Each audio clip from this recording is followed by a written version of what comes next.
Hello, today we're going to look at understanding multiplication by using repeated addition. Let's take a look at an example. Mrs. Arnold put 4 pieces of candy in each of her 3 children's lunchboxes. How many candies did Mrs. Arnold use in the lunchboxes? First, we need to show each child.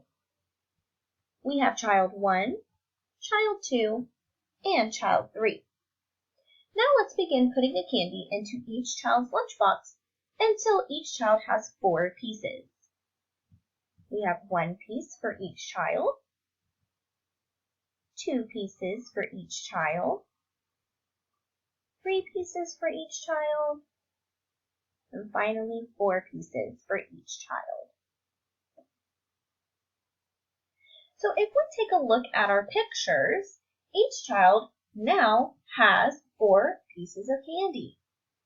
Can we think of an equation that we could write to answer how many candies did Mrs. Arnold use in the lunchboxes? I'm going to give you a moment to think about what the equation could be.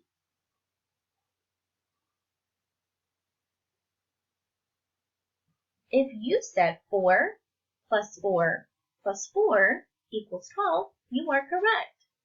We can also look at this as being 3 groups of 4 candies is 12 total candies. Now, we can take a look at our work and determine that 3 children, and with each child having 4 candies, if we add 4 plus 4 plus 4 equals 12, that also means that we have 3 groups of 4 candies is a total of 12 candies. Now we can also answer how many candies did Miss Arnold use in the lunchboxes. Mrs. Arnold used 12 candies in the lunchboxes. Let's review understanding multiplication by using repeated addition. Always make sure to read your problem first.